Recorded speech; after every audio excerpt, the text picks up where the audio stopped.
So let us work our way through this stuff. I'm not loving the slide decks for these, so I'm not even going to use them. But this is Chapter 8, Single Area, Open Shortest Path First, Routing Protocols. You've heard about all that distance vector nonsense. Let's get into the good stuff. We will skip the submarine swimming activities. Jump right into the shortest path first algorithm. So there are protocols that are for inside your network, protocols for the outside of your network. Guess which one this is?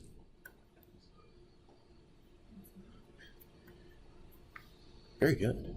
There's a quick history lesson here. Way back in the day, we had, way back in 1985, we had an IETF, OSPF working group, said we're going to figure this out.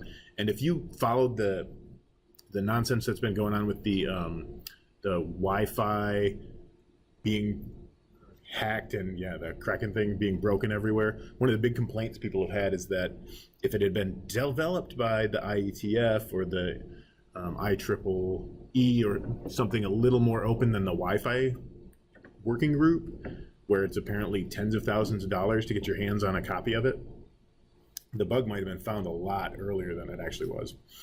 So time passes, and in '89 we get OSPF v1, which you can just look up on the internet and learn all about it. It's in RFC 1131. Version 2 comes out in '92. We fix some bugs. Jump to 91, 98. The currently published RFC 2328 comes out. V3 comes out for IPv6 2740. 2002, the current version that we're using today of V3, 5340. That's kind of where we are. So this is a thing that's had 20 some years to evolve. It's not brand spanking new. Classless as opposed to classful, so it didn't grow up with that Class A, Class B, Class C nonsense going on. If you don't need an update, you don't get an update. So unlike certain other chatty or routing protocols, until there is something going on, you don't get an update. And when you do, it uses this, it's called the shortest path first algorithm to figure out how it's going to handle that. It scales up nicely, which is cool. You noticed we're talking about single area OSPF. Presumably there is a multiple area OSPF as well. So you group them into one little hierarchy called an area. One of the scary things about a lot of routing protocols is that they do not understand security out of the box. So you have to add that in later. Well, OSPF version 2 will use SHA or MD5 to hash updates so that you know you got what it is you think you were supposed to get. Version 3 can even use IPsec, which is even more. So hashing will give you integrity, so you know what you got, although not authentication. IPsec can give you authentication as well. We talk about the AD, or the administrative distance, in different routes. They gave OSPF 110. So if you're using RIP or external EIGRP, OSPF will get preference, but not over internal IGRP or static or connected routes or summary routes. So your router will like it less than those and more than these.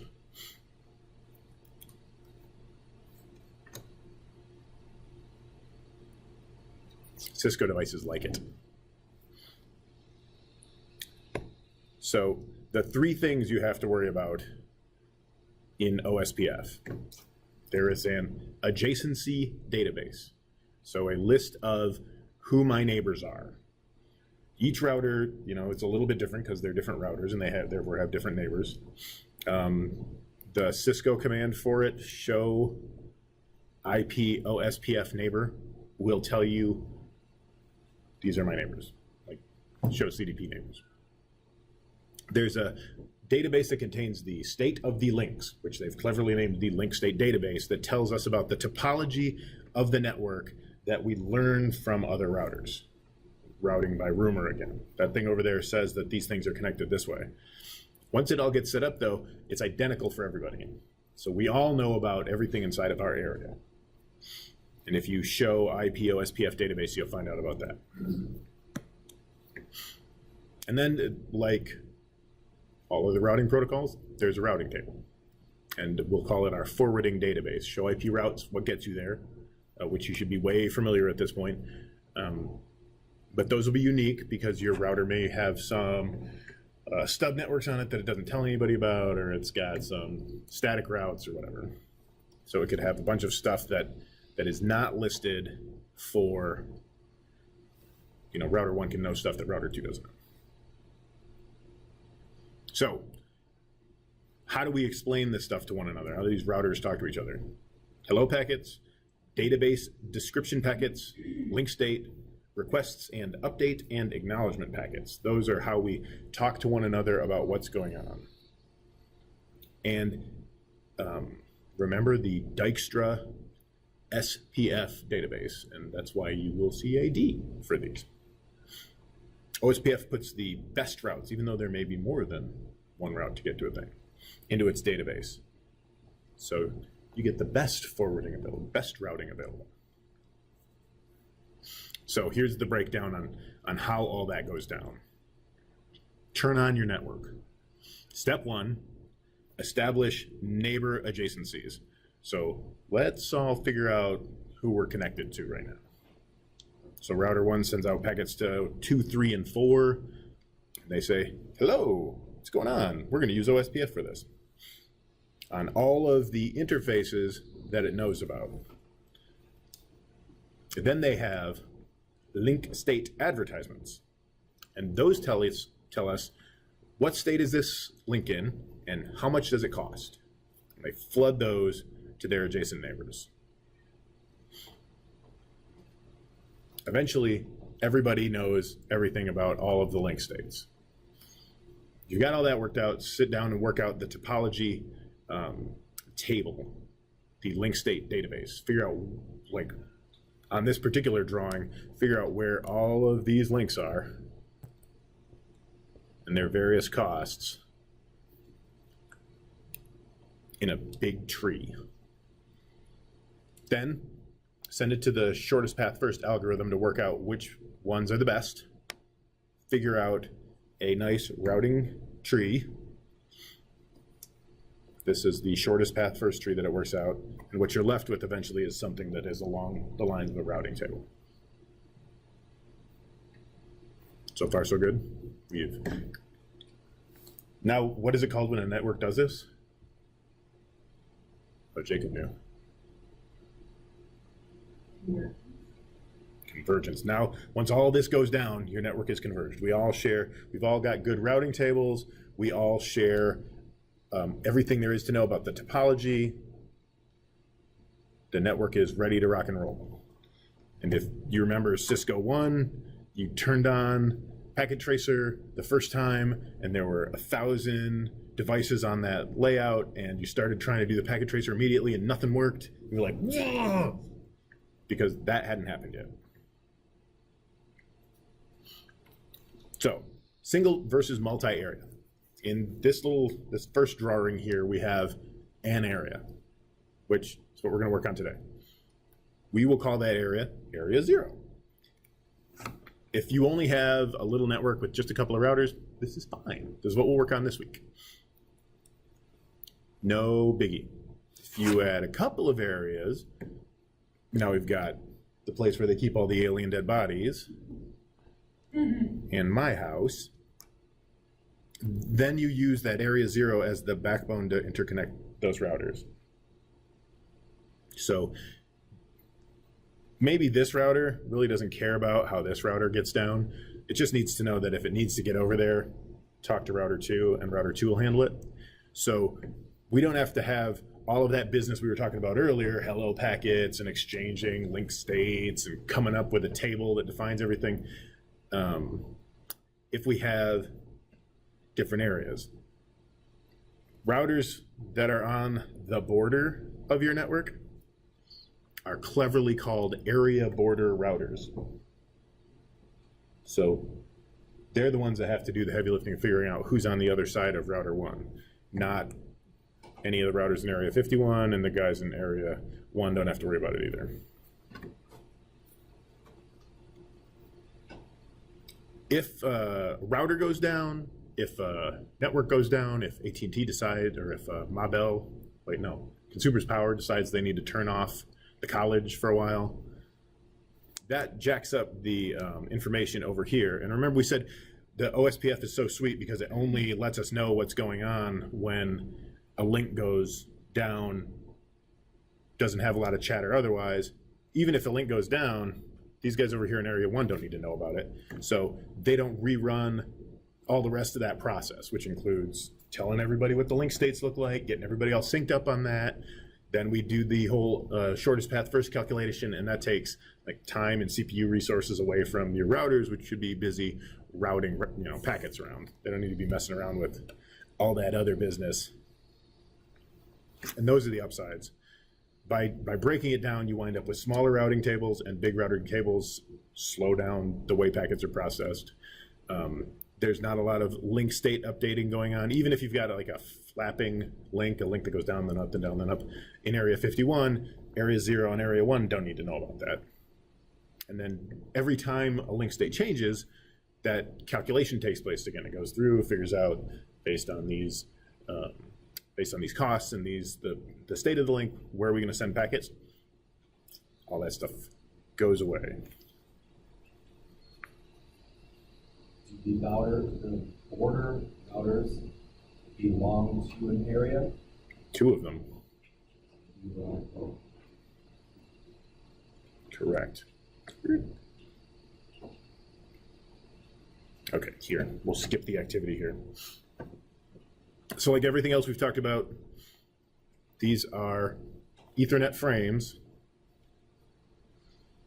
Inside of them, they have the data link header. So it says that it's from a multicast MAC address. When it's encapsulated, inside of that, it's got an IP header. And it will be one of those. And then the protocol field, which if you remember how IP addresses break down, there's this protocol field a wee bit in that tells you what protocol is this, and it is protocol 86 is open shortest path first. That's figure 2. So source, dest, and protocol. And then you've got all that taken care of. Now is the actual OSPF packet. They have a packet type. We talked about a bunch of hellos and link state advertisements and all that mess. And then the router ID, which is like we talked about in EIGRP, same idea. And then the area ID. And last but not least, there's the specific stuff in there, the packet type, my hello, a database description, a link update request, a link state, or a link state acknowledgement inside of that. So it's basically how an OSPF header breaks down. And if we can do the lab, we should capture some of those so we can just pop them open in Wireshark and look at them. Because Wireshark's smart enough to know about all of this jazz. So type 1 through 5, you have hello packets, which are exactly what you think, hey, neighbor, and we can build adjacencies using them. We have the database descriptions. Again, just making sure our databases are synchronized. It talks about a little list of the link state database. If they're not identical, we need to do a little more chatting. The link state request. Oh, say, I could use a little bit more info about that database. You know about stuff I don't know about, so please send it on over. Hey, no problem. Here's a link state update. Has a bunch of link state acknowledgments in it, or advertisements in it, and the link state acknowledgement is like, thanks, I got that update. So that's the junk inside of those packets, which we'll now belabor. So here's your OSPF header, which type it is, the router ID, area number, some more jazz, network mask, hello intervals, which should be familiar from EIGRP. How often do we say hi? Router priority is when do we decide that that router is no longer there? The dead interval used for DR and BR selection, which is, are you a designated router, like a primary route, or a designated backup router? And then all the ID of the designated router, the ID of the backup router, and then the list of all the neighbors that exist out there in OSPF land.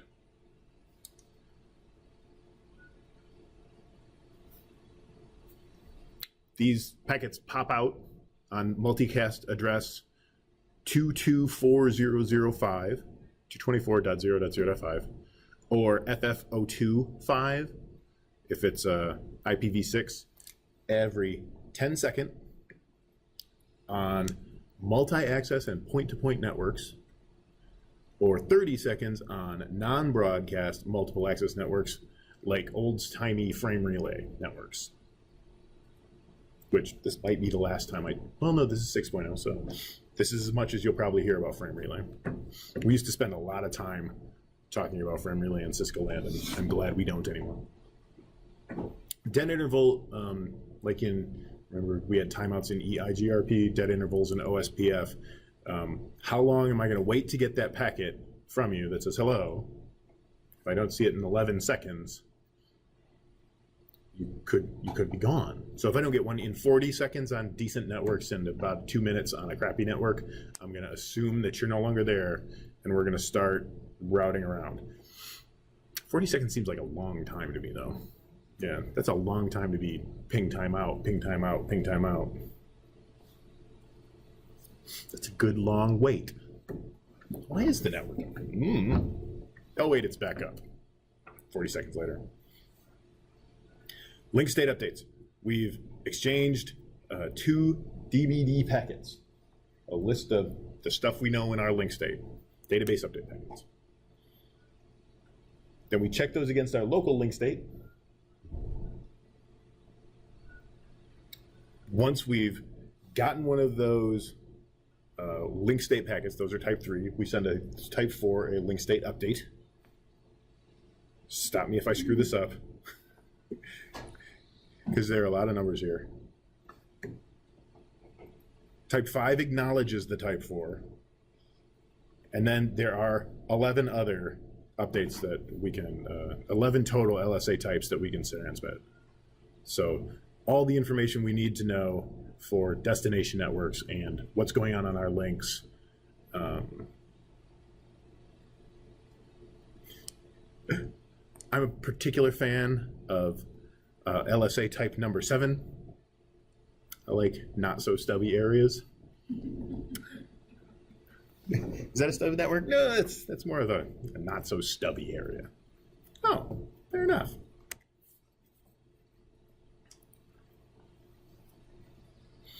All right, and if you want to go through and identify all of the different types, you have fun with that. I recommend you try it.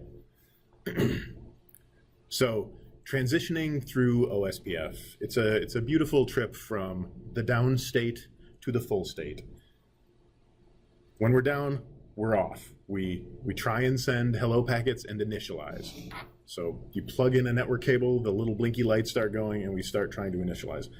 Once we're connected, we say, hello, friends, here's my router ID.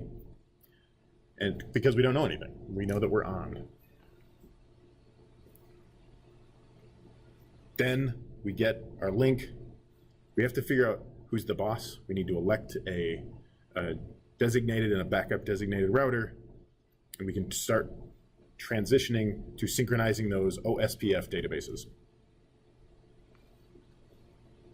This sounds like a fun time at certain establishments around town. We have to negotiate a master-slave relationship, and decide who the designated, the DBD packet sequence number. Then we start exchanging packets, our database descriptions, we start trading them off. We exchange packets. We say, all right, this is what I know about this, and this is what you know about that. Then we can transition to a loading state. If like you know stuff I don't know, we need to keep that up. But if everybody's kind of in agreement on what's going on, we start loading all of that stuff. If there's additional route information, we trade more link state routes and link state updates. Once everybody's cool, we transition to full, and we have a network. So that's between the on switch and all the lights blinking green, what's going to happen on your network. Ding, ding, ding.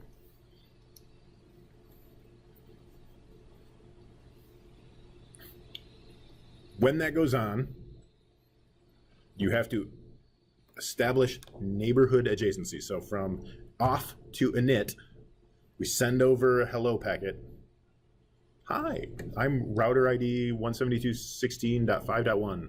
You multicast that out to everything that's listening on IP address 224.0.0.5. Anybody who's picking up that phone takes a look at it and says, oh, hi, my router ID is 172.16.5.2. Here's the list of neighbors that I know about, which in this drawing doesn't include any, but you can imagine there would be neighbors hanging off the back of it.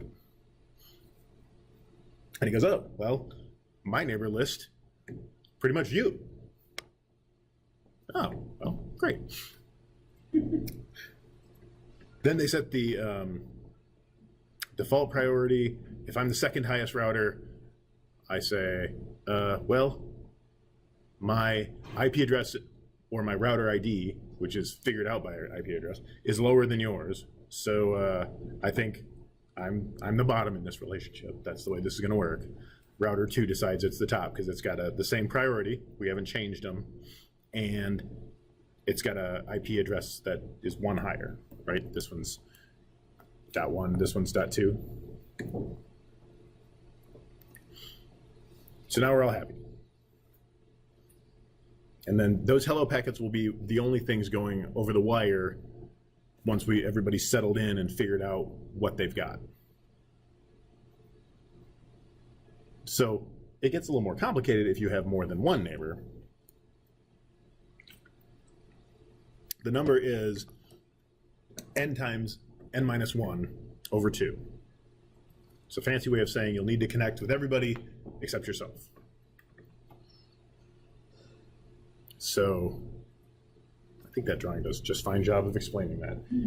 If all of these things, just chilling in the middle, it's not a part of this. yeah, for the purposes of like discussion, always assume the switches are layer 2 devices and don't really know about this IP stuff that's going on. Okay. It could also be, Just chilling there. yep, it could also be like an MPLS cloud or something. It doesn't have to be like a literal Ethernet switch, but it's not appearing in this network. Yeah. Quick counting the adjacencies. Yeah, correct. That should be right. So the number of routers, if there's 100 routers, there's a lot of adjacencies. So you might get the understanding of why we want, once you get to that point, that's 100 routers saying 100 hellos every 10 seconds. No, you might want to start breaking those up into littler areas. Ooh, a drawing.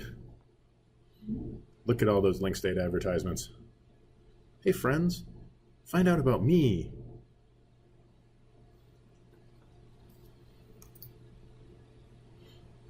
And the network crashes.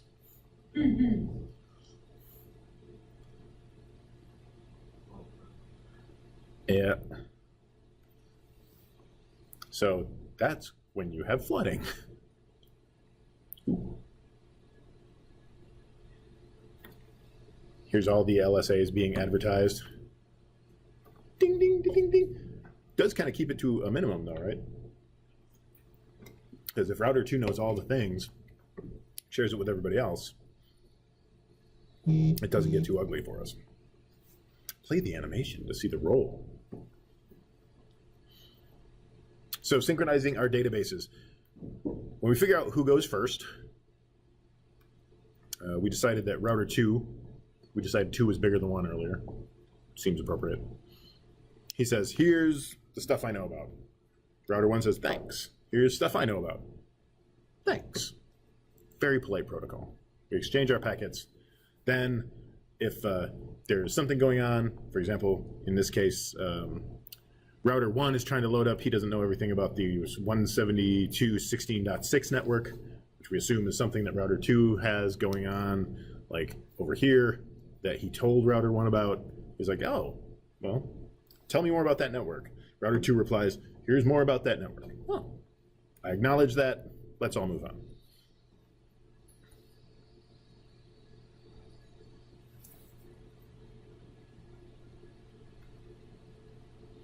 So the only time going forward that happens other than when there's a change that goes on is a half-hour, hey, just in case you forgot, here's all the networks I know about. So 30 minutes, or if a link goes down, if 17.16.6. whatever disappears, we'd send an update then. But otherwise, they pretty much just sit there chilling, having a good time, enjoying being a network.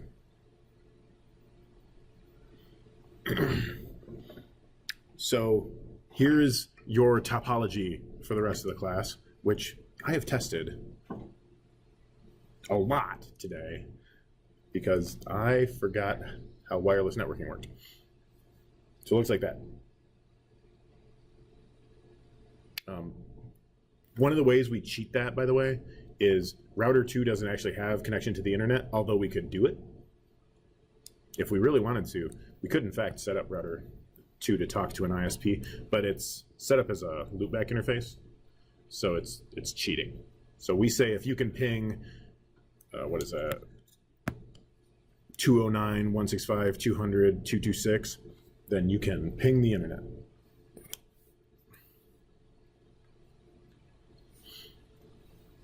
So if you wanted to go through and configure router 1, router, OSPF, and then an area number.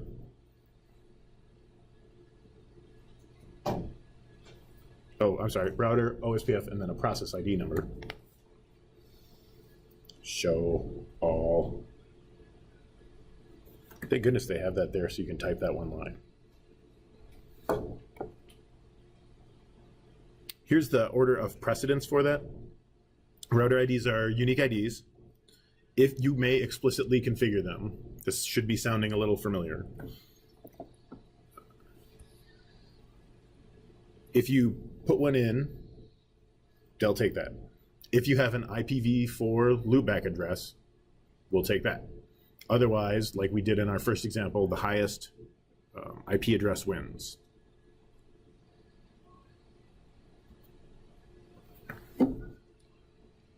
It looks like an IP address, but it isn't, even though it can also be an IP address.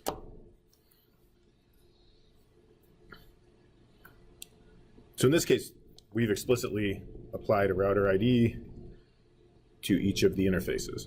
Although remember, if you didn't, router 2 has a loopback address, so it would take that interface. If you try and configure 2 routers with the same router ID, you will get a nice error message, and it will say knock that off. So router, OSPF, and the process ID brings you into a sub interface. Now you're configuring OSPF, config router. There you can explicitly specify the router ID, which you can go through and type. And if you do show IP protocols, you'll see all that info.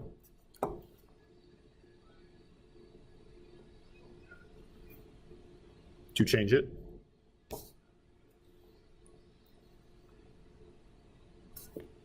reload or clear IP OSPF process for this to take effect. So if you change the router ID, so if you started OSPF before you provided a router ID, OSPF said, what's my router ID? And it said, what's the highest IP address I know, or the IP address of a loopback interface? And it sets the router ID. And then you go back in later and say, oh, I want I want to change the router ID, you type in the command, and it's not going to do it for you automatically. You need to clear the IP OSPF process or reload the entire router, which you might want to turn that down. When you do, you'll get to watch the router go through the process of setting up OSPF again. Because when you clear the process ID, now it forgets all the stuff it knew about link states and neighbors and all that mess and starts over again from scratch.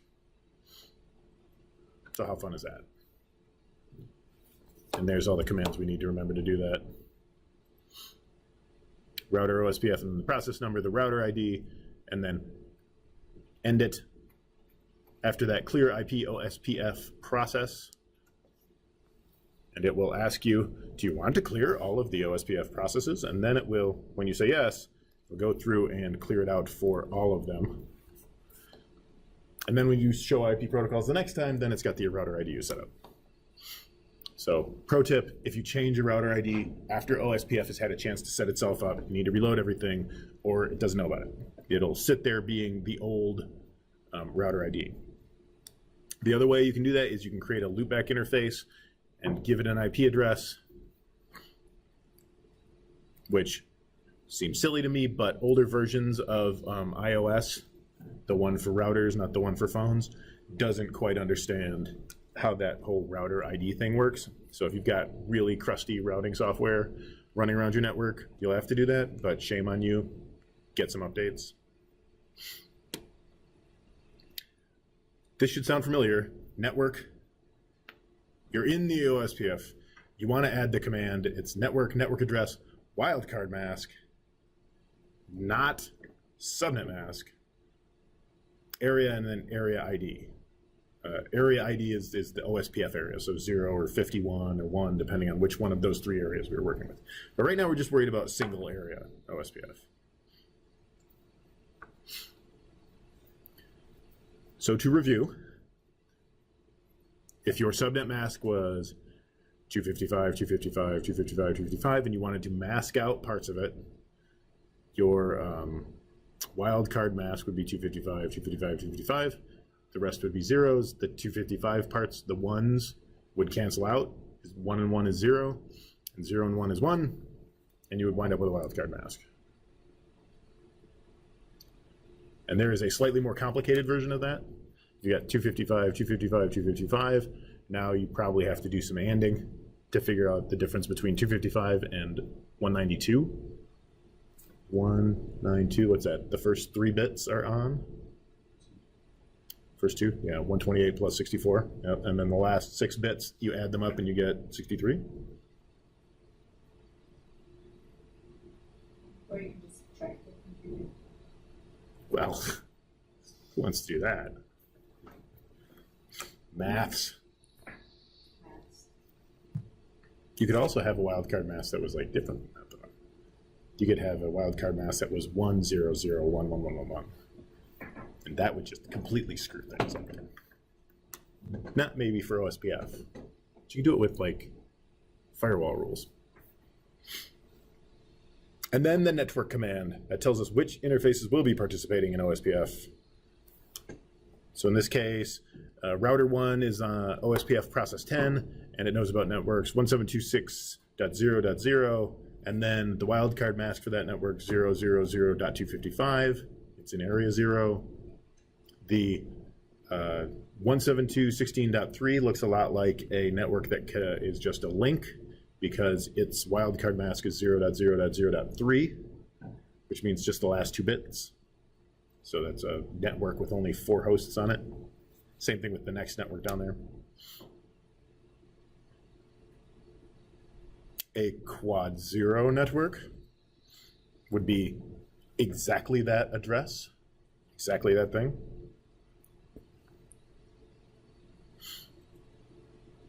If you use network, interface IP address, 0.0.0.0 area, and then router, that's another way to do that without having to worry about all that nasty wildcard mask stuff. And just say, figure out the stuff on the other side of that network.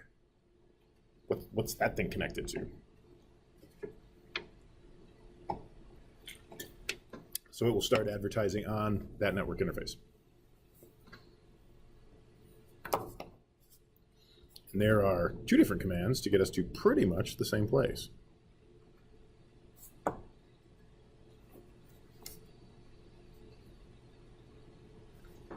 Similar to other routing protocols we've looked at, sometimes you have to tell it, let's not worry about what's going on over here, and create a passive interface.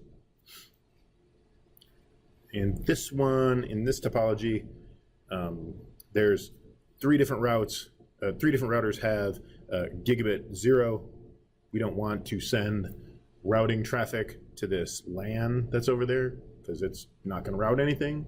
So we make those interfaces passive to use up bandwidth better, to keep the resource utilization on that port down, and to not tell the computers on those LANs stuff about the routing table of our network. So there's a security benefit from like not letting the computers over here in 172.16.1.0 know how all this mess works.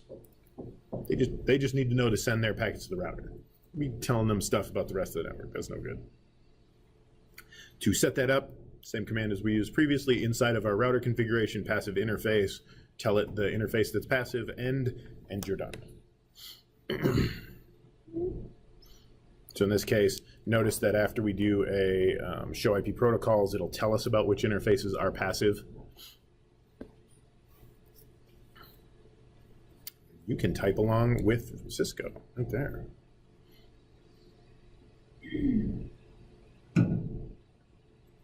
Whew.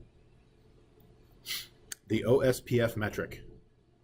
How much is it going to cost me? So I know we love bandwidth, or I know we love calculations. So OSPF cost equals reference bandwidth in bits per second divided by the default bandwidth in bits per second. And for the different types of networks, we assume 100 million bits per second. Whew. And then divide whatever your default bandwidth for your connection is by that. And round up. So anything faster than fast Ethernet costs 1, and it starts to go up as you get slower. So the more it costs, the less we like it. Makes sense? So if it's got a huge cost, it means it's a crappy connection. As you go along your route, from hop to hop to hop to hop, you add up those costs. So if you have to go from router 1 to router 2, let's see, we're going from somewhere in the 172.16.2 network over here to over here, we would cost 65 because you would add this one and this one together to figure out how much that trip cost us. And if you were to look at your routing table, the metric is right there next to the preference for the protocol. Remember we said that was 110. We like OSPF, pretty happy with it. And the connection over there costs us the speed of the lines added together, the crappiness of the speed of the lines added together. So we will prefer to take a gigabit Ethernet to gigabit Ethernet to gigabit Ethernet trip as opposed to a gigabit Ethernet to 128 KB serial to gigabit Ethernet trip, because that crappy serial line gives it a higher cost. If you're in the beautiful future world where you might have networks that are faster than 100 megabit links on your wireless network, and a lot of like data center networking and routing is at this place now, you can crank that reference bandwidth around.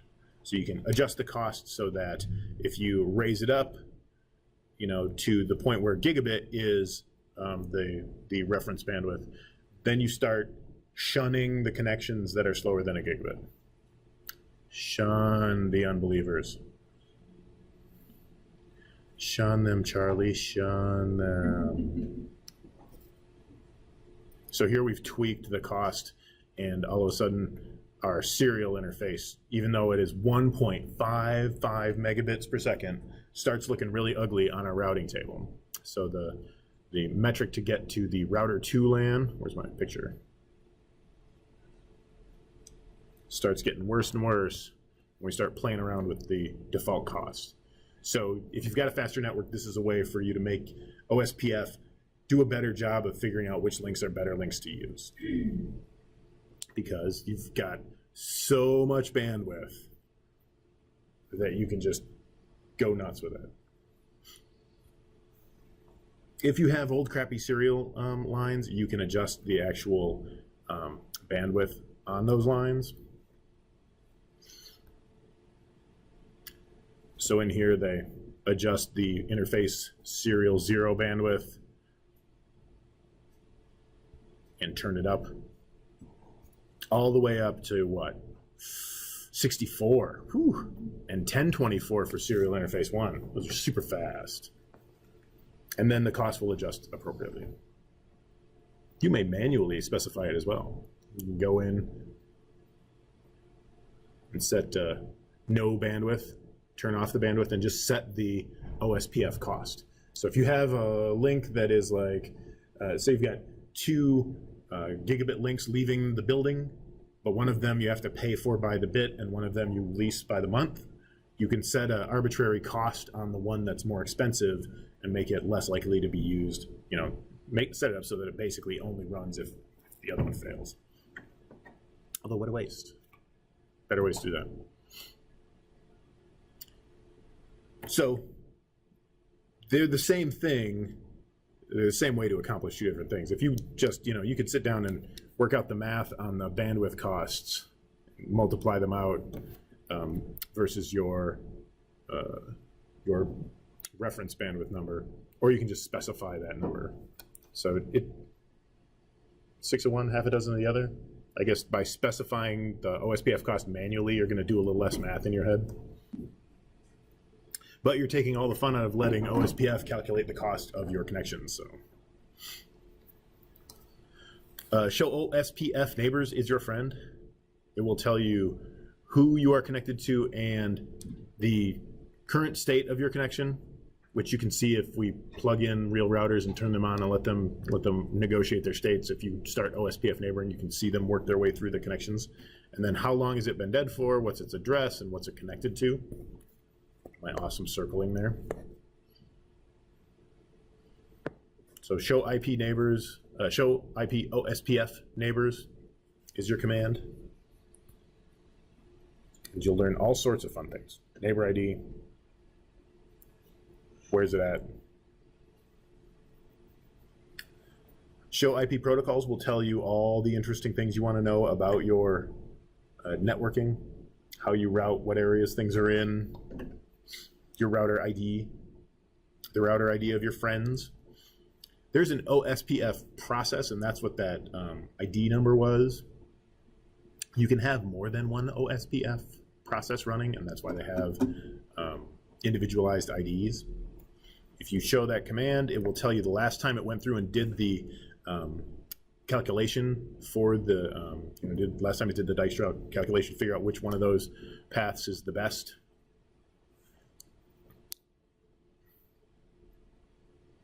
All sorts of goodness.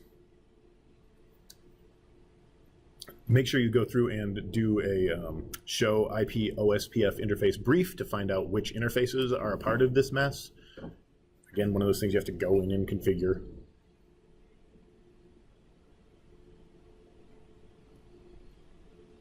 They can have different process IDs. Those process IDs can be talking to different areas. So those border routers. We're getting ahead of ourselves. And this is the lab I would like you to take a crack at today. With the remainder of our time, configure yourself a little single area OSPF version 2. Version 3, quite similar. Similar data structures. They've got neighbor tables, topologies, and routing tables. Sounds pretty much the same. One's got an extra 90 some odd bits, maybe 6, maybe more.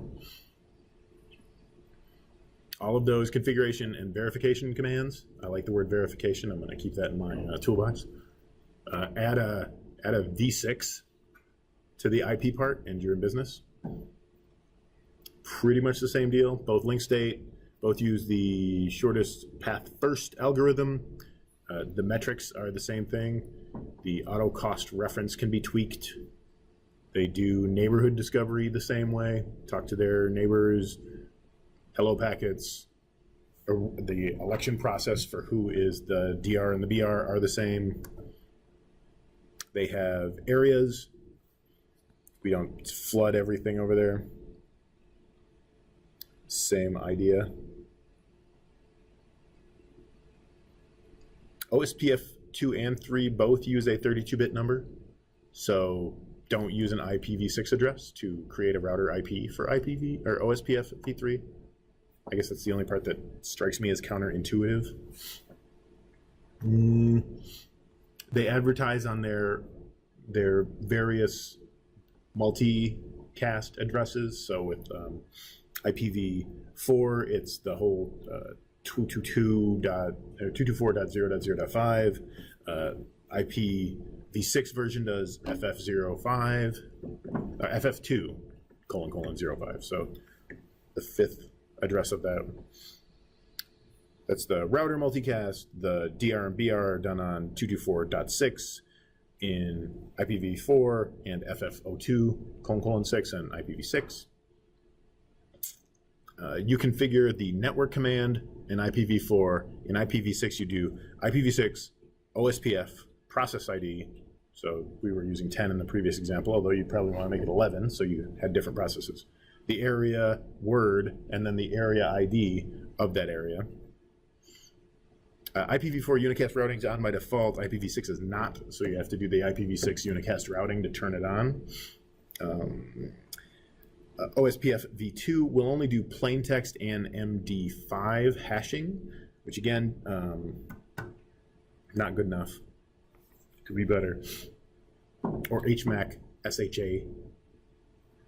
And OSPF version 3, there's IPsec built into IPv6, so it makes use of that. So this messes with me a little bit. There are link local addresses. Addresses local to the link. Only link. Just to the link. Doesn't need to be for anything else. So FF02::5::6 or an IPv6 link local address are how they will share messages to let them know that they're on the same subnet itself. So here we just have source and destination address. We're trading neighbor table, routing table information, all that jazz. Here is the version 3 topology that we'll use in the labs and in the packet tracers. Debate Cafe worked out good, 2001 Debate Cafe. They thought they were being really witty when they came up with that. You can go up and set all those ups. To configure OSPF v3, remember we have to turn routing on in IPv6, so IPv6 unicast routing. Optionally configure some link local addresses for the inside of the link. Give it a router ID, so use the router ID command. Anything else you want to do, if you want to tweak the bandwidth or the reference bandwidth number, you could also adjust the interface bandwidths, and then give it an area. To turn it on, you could do IPv6 OSPF area command, and presto, you're a single area IPv6 OSPF. So if you show IPv6 interface brief, you will get an automatically generated link local address. Anything that starts FE80, you know what you're dealing with. Cisco's routers will create that automatically. They can also use that EUI64 process, which again uses the MAC address and moves things over, smacks the MAC address between, or smacks FFFE in the middle, and then counts 1, 2, 3, 4, 5, 6, 7 bits and flips it. Because why not? Modern OS is not a big fan of that process. They like to use things. You may also assign them by hand. You can go IPv6 address, FE80, space link local, and that will tell it, oh, you're setting up a link local address. then you can manually create that as opposed to letting the whole EUI 64 process carry itself out. And there we've got them, 1, 2, 3 of them up. Here's the process to configure all that. And you can type along with Cisco and input all of those addresses all by yourself. Super fun. I know I'm a fan. Oops. Whoa, whoa, whoa. Router ID, same order of precedence, more or less. Did we specifically configure one? Is there a loopback address with an IPv4 address? Is there, if so, that's the router ID. Is there an interface with an IPv4 address? Assuming none of those things are true, sure. And if we can't figure it out, we cry about it. You get an error message that says OSPF v3 process couldn't figure out an address, because you could see how you wouldn't have, you didn't explicitly set it, and you're setting up routers exclusively for IPv6, so it doesn't have any IPv4 addresses set, so it bitches and moans. It says, no! In this case, we've manually set router 1 as router ID 1.1.1.1. Router 2 is 2.2.2.2, and 3 is 3.3.3.3. To do that, you would go IPv6 router OSPF 10, get into the sub interface to configure the OSPF process, router ID, give it the router ID, repeat that for all 3 different routers, and all of a sudden you've got everything set up just the way you want it to do. So we set 2 with a router ID of 2, and 1 is router ID of 1, and so on. Want to change that down the road? Hey, no problem. Router ID OSPF 10, give it the new router ID, and Viola. Now you got to reset it. So clear the OSPF process in order to reset the ID. Clear IPv6 OSPF process. Same idea. Then we will renegotiate the whole shebang with a brand new spanking router ID.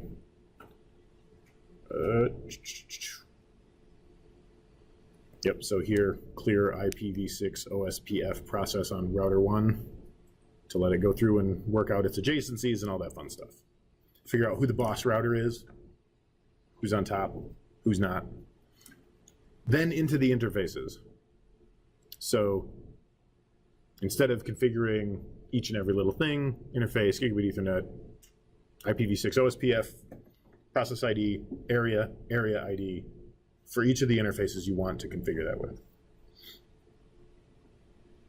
A thing that requires many, many practices.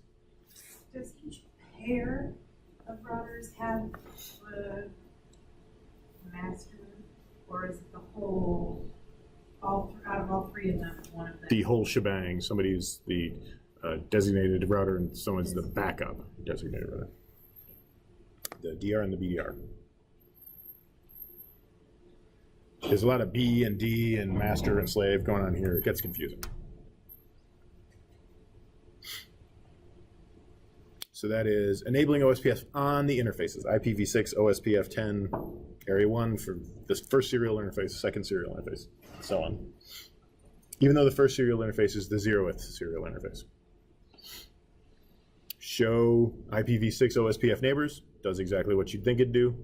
Shows the neighbor ID, the priority, used to figure out who is the DR and the BDR. Dead time interface ID to verify the protocol settings. Show IPv6 OSPF. Show IPv6 protocols. Although show IPv6 OSPF will show you the process ID and the router ID.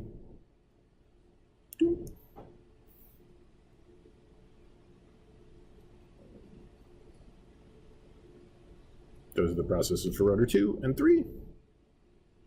And then show IPv6 OSPF interface brief. Will tell you all about the interfaces, which PID they're a part of, which area they're a part of, the cost you may have assigned to them or it came up with on its own, what state they're in. Notice that you had asked earlier, some of them are peer-to-peer, some of them are DR connections.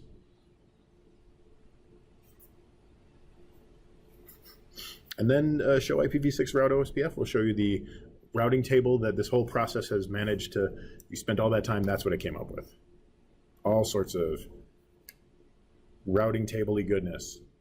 Now we know how to get all over this network.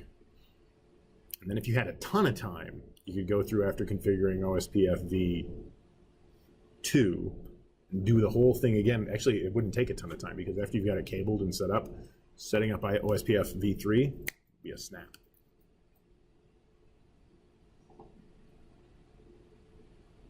Whew. And that's chapter 8.